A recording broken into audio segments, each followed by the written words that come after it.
You're one of the most like emotional people that I know, but it's not like you don't portray it outwardly. It's like, I guess more in, you just show it differently than like a normal person would. How? It's come off in a very calm way, and it's not like the most affectionate and sincere. Yeah. This is a good question. Agree. Wow, I feel like I just need to think about it for a moment. I agree. I've gotten that before too.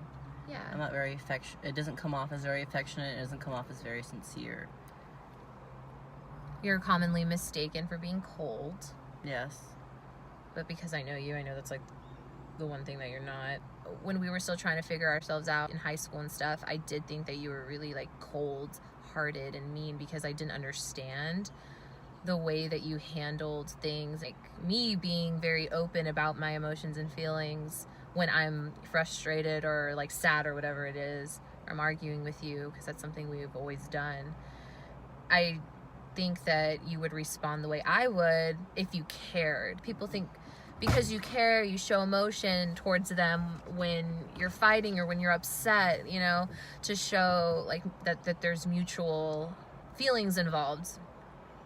And so that's not something that you ever gave back to me when I would be really upset. And that's why I always cried, I think. Like that's why I got more upset when like you would hit me with like more logic. And when we're in a deep argument or conversation that just gets heated, I'm more emotional and I tend to get caught up in my feelings, and then you're just like kind of sitting there with like a blank stare at me, and I think it like overwhelms me a little bit. But now I definitely know how to handle it more because I'm used to that. But I agree. When I think back during those moments and during those arguments, in the moment, I've already decided in my head that it wasn't an argument. I thought the opposite. Yeah, in my head I was like, okay, so this is a heated discussion and you can feel the tension, but the tension was kind of a good sign because that means we were getting somewhere. So when I was younger, that was what I first thought of, because we do lead with TI. So it is logical, and it's organizing the thoughts and trying to make sense of it. So that's what I was paying attention to, because I was more cold-hearted in the way I thought, not in the way I felt. And I think that's why I struggled a lot with emotions and stuff, because I knew that how I felt was not how I came off, and it wasn't how I thought either. Yeah. So, and I think it was the same for you, because when we were in those arguments and I would get very irritated, all I could think was, you're overreacting.